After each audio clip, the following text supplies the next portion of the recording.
So welcome. I'm Linda Deck. I'm the director of the Bradbury Science Museum, and we put on Science on Tap, this science cafe, so that you can learn directly from the scientists themselves the latest cool research being done at Los Alamos National Laboratory. It's a program of the Bradbury Science Museum with support from the Los Alamos Creative District. Thanks so much to Uncorked for hosting us. Yay! They're fantastic. Thank you.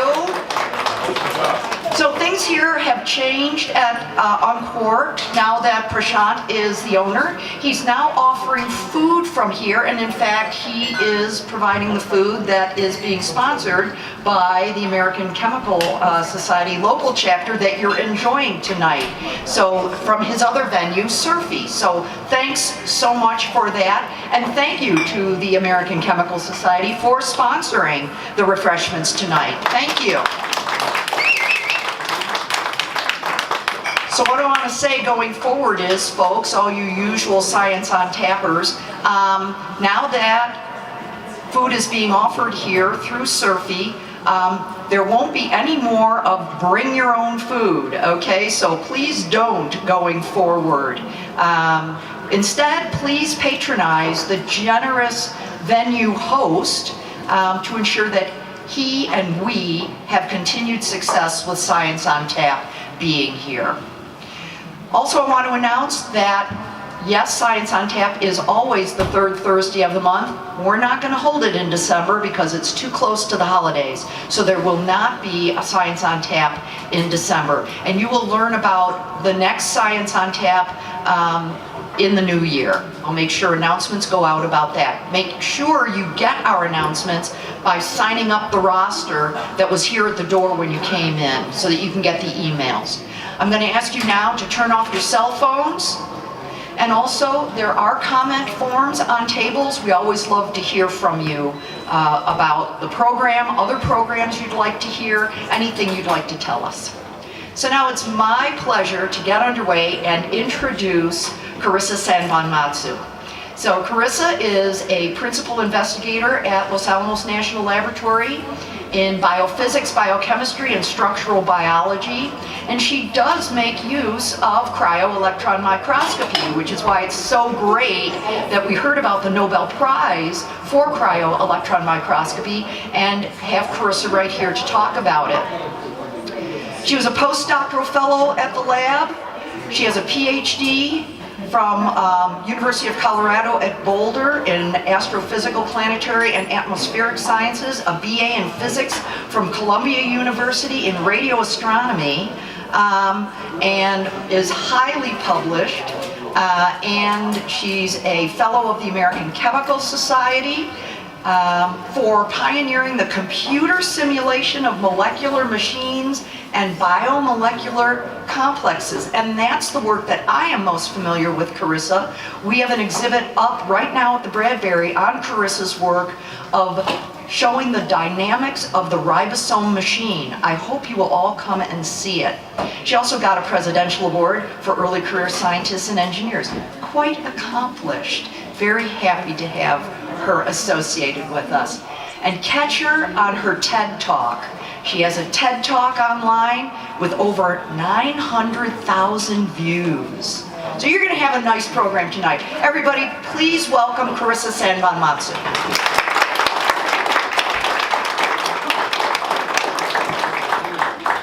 Well, thanks everyone for coming out to talk about science and Science on Tap.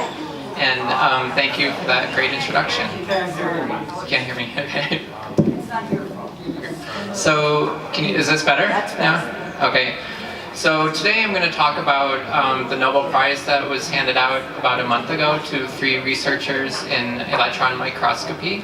And they developed a new technique called cryogenic electron microscopy. And this is basically a way to image molecules in atomistic detail. And there was sort of a lot of drama in the story of that Nobel Prize. It turns out that in this particular field of science, another field called X-ray crystallography kind of ruled the roost for about 30 or 40 years. And they sort of controlled much of biomedical science in terms of the publications and the grants and all the committees.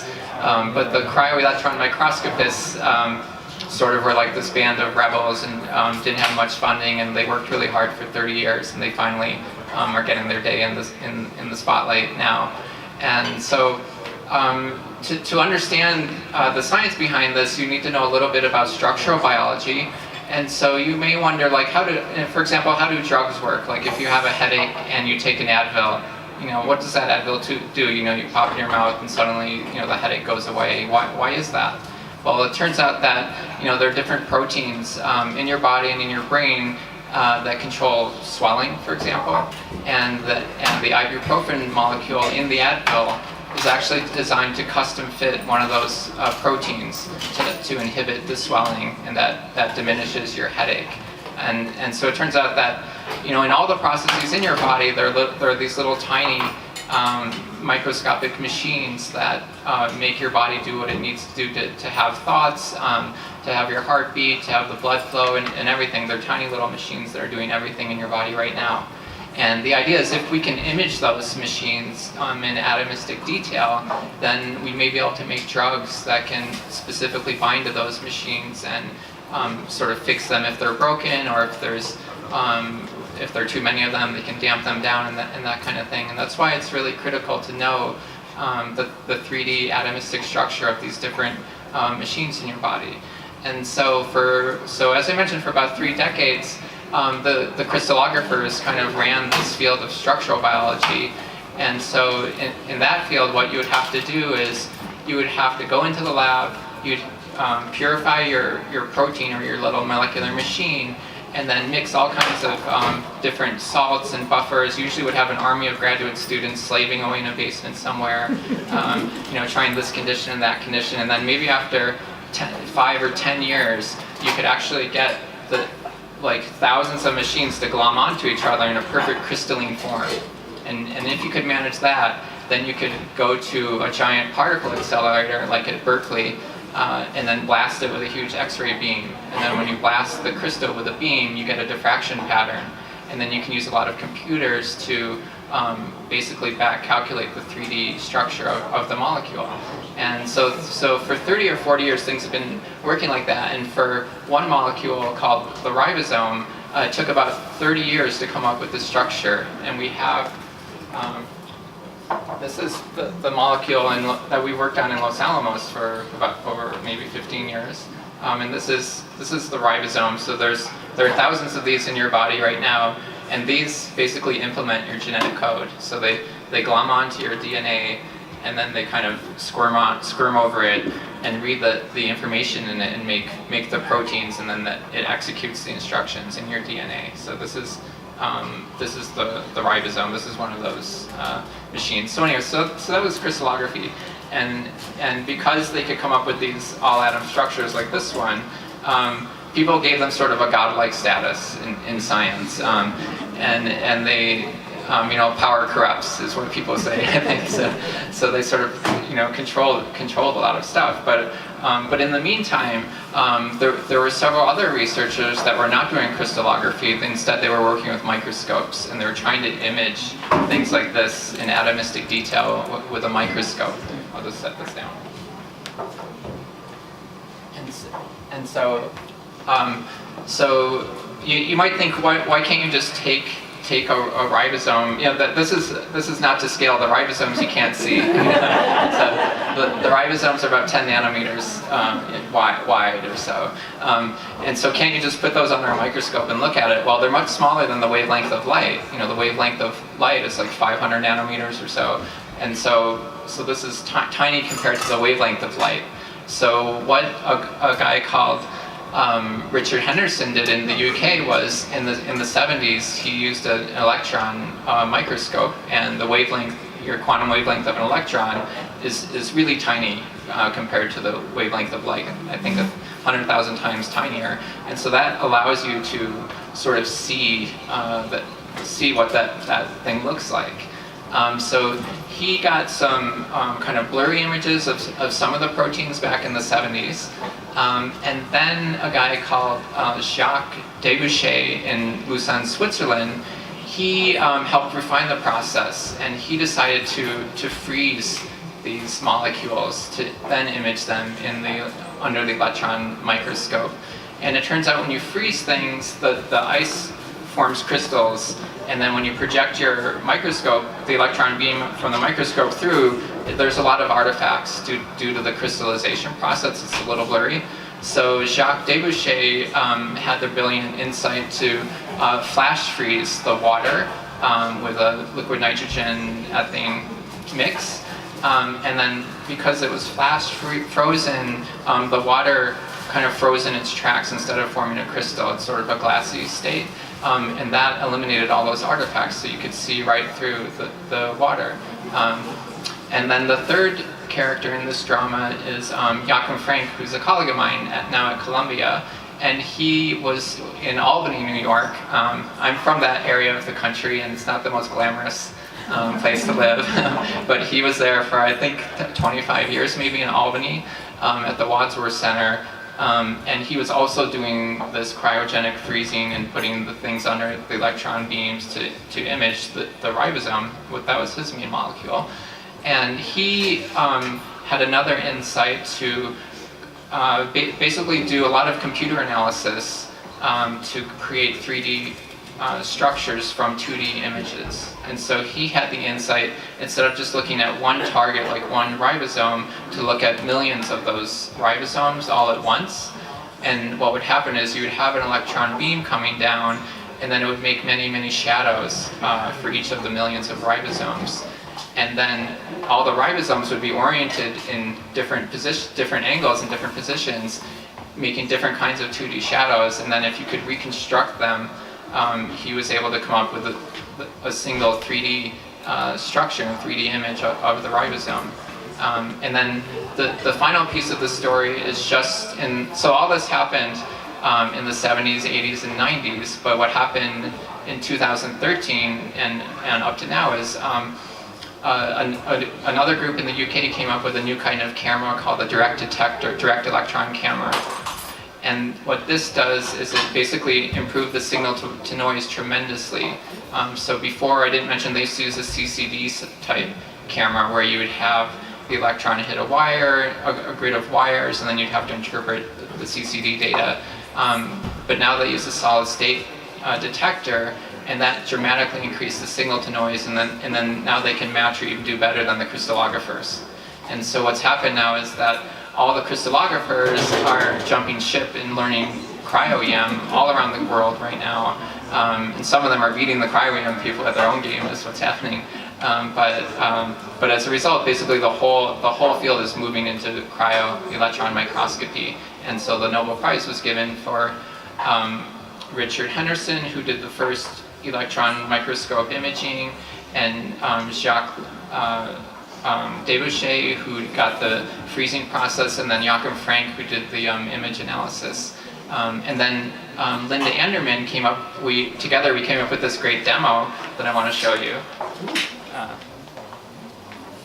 So what we have here is some jello that in this glass picture. And then inside the jello, I have a flashlight. Inside the jello are Darth Vader gummy things. And you can see they're like suspended. I don't know how well you guys can see it, but they're kind of suspended, in this jello.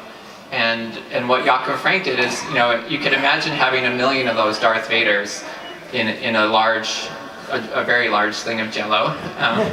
And then the idea that, we're still working on the refinement of the thickness of the jello and everything, so that it's not quite the same as a cryo-electron microscope, but the concept is that if you can shoot the electron beam through the jello, then you see sort of shadows or projections of the Darth Vaders on the screen.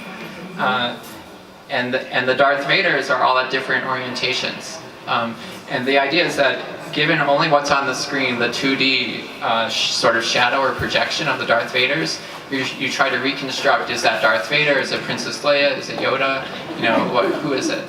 And so this is basically what Joachim Frank did and what he achieved. And And then lastly, I'll just show you a little bit about the ribosome. And we'll have this ribosome model up in the front so you can come and inspect it. But this is a nice 3D model, 3D printout of the ribosome, and it has over 100,000 atoms in it. And there's sort of a small piece, maybe I can break it. Can you take it apart? I don't know, can we? Yeah, they're magnets. There you go, okay. you got it. Yeah, thank you. So what happens is there's the small piece of the ribosome, the small subunit. They sort of glom around the messenger RNA. So if the microphone were like the messenger RNA, they kind of bind around it, and then they read the information on the messenger RNA, and so that's that. So anyway, that's basically the story of cryo-electron microscopy and why they won the Nobel Prize. So Nifty. that's it. Thanks. So, okay, so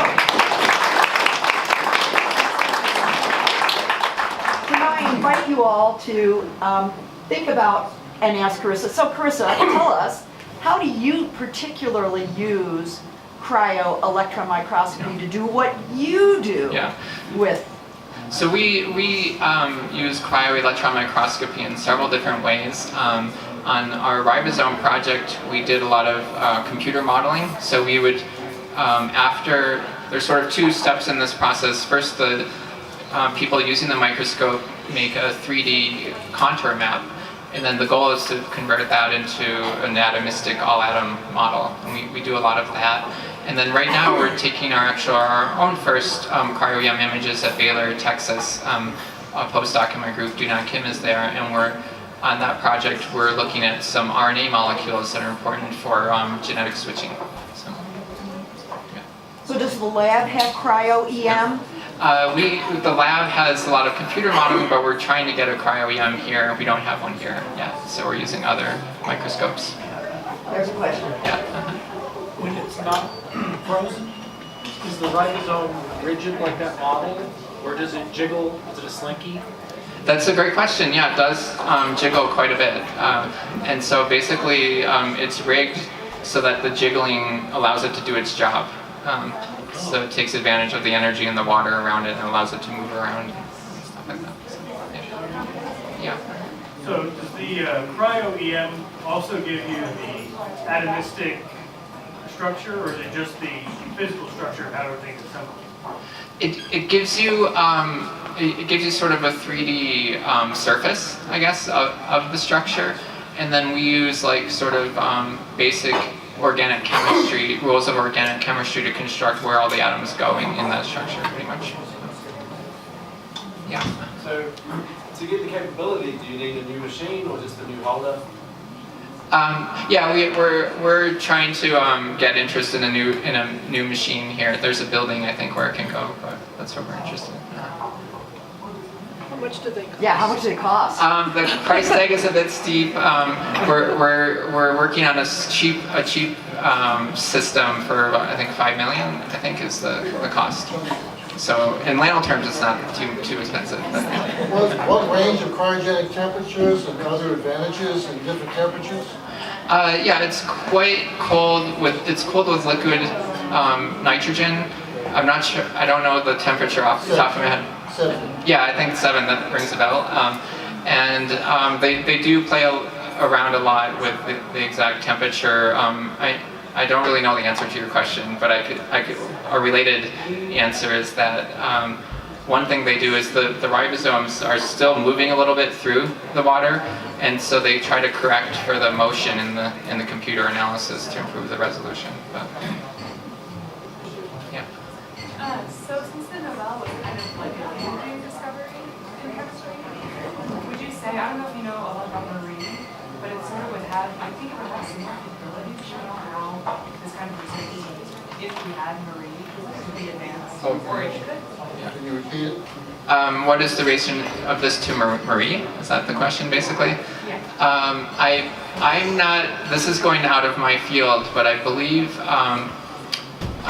Marie could, there are free electron laser aspects of Marie that could be used for biological systems. I think another hot area in structural biology now is the free electron lasers, which allow you to image motion of crystal structures with high time resolution. Karissa? Yeah. Maybe I can help you. Yeah, thank you. So Marie is designed to be a very hard X-ray crystallographic facility. So unlike what Karissa is talking about, where you have like low atomic number atoms that you're trying to look at, and you want like soft X-rays to interact with that, we're trying to look with Marie at things like plutonium, which have lots and lots of electrons, and you need very high energy X-rays to go through that to do it crystallographically. So you wouldn't be able to do it with cryo.